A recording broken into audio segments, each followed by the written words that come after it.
نفسیاتی پہلوؤں کا عملی مظاہرہ شروع کر رہے ہیں۔ سیمینار اور کانفرنس کے ذریعے ناول کی اصلی صورتحال کا جائزہ لیا جا رہا ہے۔ بالخصوص 21ویں صدی میں اردو ناول نگاری کی رفتار اور اقدار کو گہرائی سے مطالعہ کیا گیا ہے۔ موجودہ عہد کے ناول نگاروں کی فہرست سینکڑے سے تجاوز کر چکی ہے۔ ان میں سے ایک اہم ناول نگار اور کہانی نگار ڈاکٹر سلیم خان ہیں۔ انہوں نے چند سالوں میں ہی اردو ناول نگاری کے ذریعے میں اس قدر اضافہ کر دیا ہے کہ ان کی ناول نگاری کو فراموش نہیں کیا جا سکتا۔ ڈاکٹر سلیم خان کی پیدائش ممبئی مہاراشٹر میں 18 نومبر 1956 میں ہوئی اور ابھی بھی سکونت پذیر ہیں۔ ان کی تعلیم و تربیت بھی ممبئی میں ہوئی، چنانچہ انہوں نے پرائمری کی تعلیم اردو میڈیم سے اسکول سے حاصل کی۔ اس کے بعد باندرا اردو ہائی اسکول سے دسویں کا امتحان پاس کیا۔ اعلیٰ تعلیم ممبئی کے مختلف کالجوں سے حاصل کی، جبکہ ممبئی یونیورسٹی کے انسٹیٹیوٹ آف سائنس سے اردو کیمیا میں ڈگری حاصل کی۔ ان کے گھر کا ماحول مذہبی ہونے کے ساتھ ساتھ اردو پسند تھا، اس لیے ان کے یہاں اردو اخبار آیا کرتا تھا اور گھر میں اردو سے عام شوق و دلچسپی تھی۔ انہوں نے اردو ادب کی بہت ساری گفتیوں کو سلجھاتے ہوئے شعوری طور پر فکشن کی دنیا میں رواں صدی میں ہی قدم رکھا اور اپنی ابتدائی تحریروں کے ذریعے ہی اردو ادب کے قالب کو چوکاٹا کر دیا۔ انہوں نے سب سے پہلے اردو مختصر افسانہ کے ذریعے تخلیقی اور ادبی اظہار کو بروئے کار لاتے ہوئے عمدہ افسانے لکھے۔ جب افسانہ نگاری کے میدان میں ان کی ادبی حیثیت مستحکم ہوئی اور اردو کے نقادوں نے پذیرائی ملی، انہوں نے اپنی کہانیوں میں ادبی اور فنی لوازمات کو فنکارانہ مہارت سے عمل میں لایا اور حیرت التجسس کو اپنی امتیازی شناخت بناتے ہوئے کہانی کے پلاٹ میں انتہائی باریک احساس اور درد کو شامل کیا۔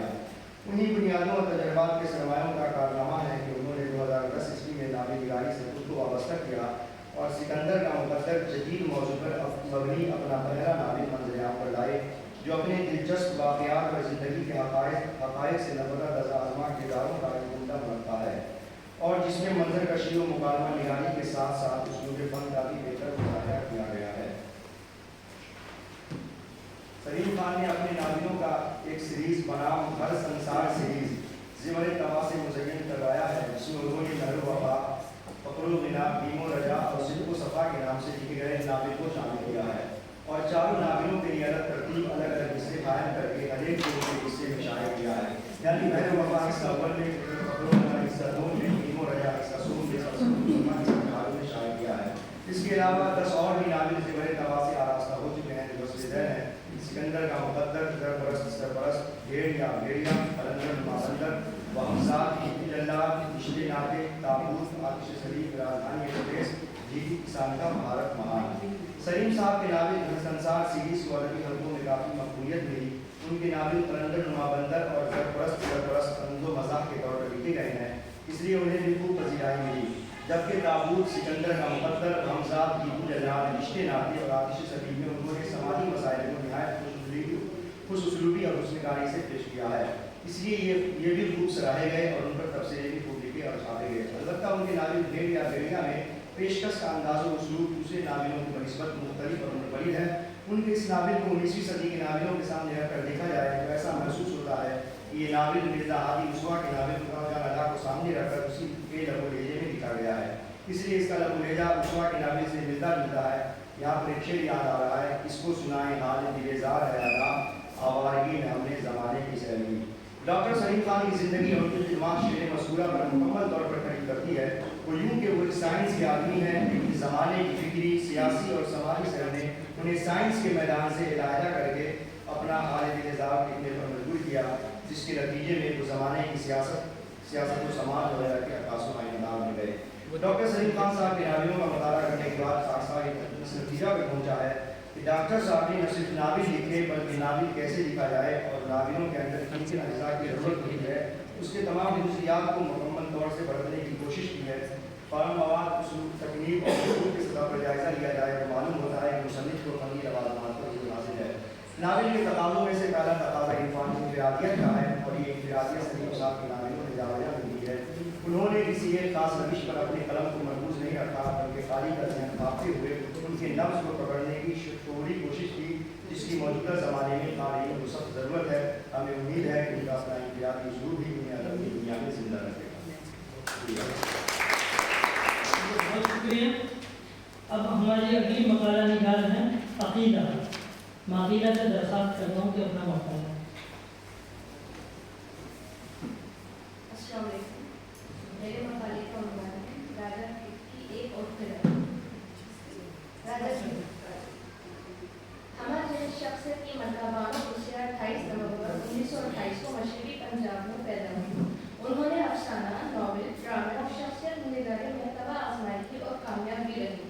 उनका पहला अफसाना रोमांटिक शौक थे, जो 1952 में अब्दुल लतीफ में शायद हुआ।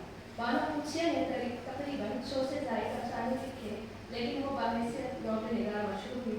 उन्होंने 7 नॉवेल लिखे, जिसमें राजा गीत को सबसे ज़्यादा मशहूर और महबूब माना जाता है। हकीकत ये है कि उर्दू अदब में उनकी शोहरत का दारोमदार राजा गीत के सर ही जाता है। ये नॉवेल 1981 में शाये हुआ। इसकी मकबूलियत का अंदाजा इस बात से लगाया जा सकता है कि इसके कई एडिशन आ चुके हैं और आज भी ये सिलसिला जारी है। राजा गीत एक अलामती, नफ्सियाती और इस्लाही नॉवेल है। इसका असल मौजू इसके हराम और हलाल है। नॉवेल में प्रोफेसर सुहैल इस थ्योरी के खालिक है, जो साइंस और मजहबी इस्लाम के जरिए इस थ्योरी को पेश करते हैं। हालांकि ये नजरिया कोई नया नहीं है। कुरान और हदीस ने हमें इसमें तफरीक करना भी सिखाया है, उससे महफूज रहने के तरीके भी बताए हैं। लेकिन बानो कुदसिया ने इस नजरिए को जिस तरह कहानी के पल में डालकर किरदारों के जरिए तारीख तक पहुंचाने की कोशिश की है, वो काबिल सताइश की कामयाबी है। नॉवेल लिखने का वाहिद मकसद अवाम में इसके हराम से नफरत पैदा करना है। मुसन्निफ़ा बताती है कि जो शख्स जिसके हराम से अपना पेट भरता है, उसकी आने वाली नस्लें जिस्मानी और दिमागी तौर पर माजूर हो जाती हैं। प्रोफेसर सुहैल उसे यूँ बयान करते हैं लिबास, और मेरी थ्योरी है कि जिस वक्त इसके हराम जिसमें दाखिल होता है, वो इंसानी जिन्स को मुतासिर करता है। इसके हराम से खास किस्म की रेडिएशन, जो खतरनाक और अद्वियात शराब और रेडिएशन से भी ज़्यादा मुहर्रिक है, इसके हराम से तबय्युन पजीर होती है, वो लूले, लंगड़े और अंधे ही नहीं, मासूम भी होता है। नॉवेल में मुसन्निफ़ा ने रिश्ते हराम की 2 सूरतें बयान की है। अव्वल तो रिश्ते मादी और दूसरा रिश्ते रूहानी। इन दोनों का हलाल होना जरूरी है। हम सब रिश्ते मादी से बखूबी वाकिफ है, लेकिन इसके रूहानी वो क्या है? मुसन्निफ़ा इस पर बड़े फलसफियाना अंदाज से रोशनी डालती है। दरअसल हर इंसान की कुछ जिस्मानी ज़रूरत होती है, जिसे पूरा करने के लिए वो मुखालिफ जिन्स से ताल्लुक़ बनाता है। यही ताल्लुक़ रूह की ग़िज़ा है। इसका हलाल होना भी इतना ही ज़रूरी है जितना के मादी रिश्ता। इसके अलावा गुज़श्ता अरसे में जागीरदारा निज़ाम होते थे, या फिर मौजूदा दौर में बड़े बड़े बिजनेसमैन होते हैं, जो अवाम के हक़ तलबी करते हैं, उसका इस्तेसाल करते हैं। मुसन्निफ़ा इस ज़ालिमाना रवैये को भी हराम के ज़ुम्मे में डालती हैं, उसके मनफी पहलुओं पर भी रोशनी डालती है। नॉवेल की इब्तिदा सोशियोलॉजी की क्लास से होती है। प्रोफेसर सुहैल पागलपन की असल वजह पर लेक्चर देते हैं। फिर ये सवाल पूरे नॉवेल में गर्दिश करता नजर आता है, और आखिर में रिश्ते हराम ही इसकी असल वजह दरियाफ्त होती है। जिस तरह रिश्ते की 2 किस्में बयान की गई हैं, उसी तरह पागलपन की भी 2 किस्में बताई गई हैं। पहले का ताल्लुक दिमागी माजूरी से है और दूसरा दीवानापन एक नेमत है, इसका ताल्लुक दूसरी दुनिया से है। इसमें कुछ ऐसे इजाबात से पर्दा उठता है जो इससे पहले छुपे रहते हैं, जो एक आम आँख नहीं देख सकती। मिसाल के तौर पर आफ्ताब का बेटा इरफानी, जो पाकिस्तान में रहकर खुली आंखों से ऐसी जगहों की सैर करता है जहाँ पर वो पहले कभी नहीं गया।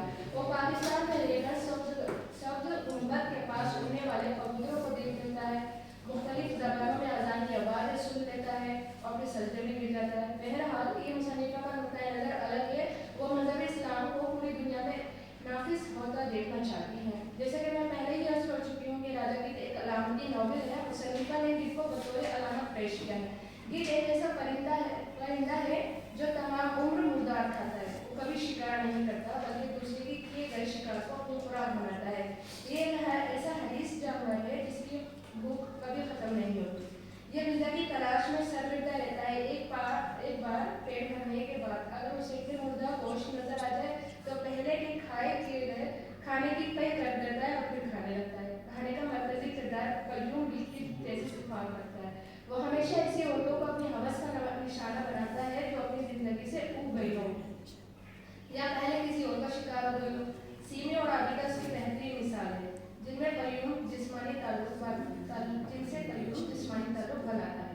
कयूम को हमेशा ऐसे लम्हों का इंतजार रहता है जब कोई दुनिया को बेफायदा समझे और अपनी ज़ात से मुँह मोड़ ले। वो उसे न दोस्ती का लिहाज है, न रिश्तों की परवाह। वो उन तमाम समाजी और मजहबी बंदिशों को बालाए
अच्छा अच्छा कहता रहा। बहुत देर के बाद दीवार के साथ लाकर बोला, लेकिन मैं शेफ क्लब तो जाना नहीं चाहता, मुझे वहाँ क्यों ले जाना चाहते हो?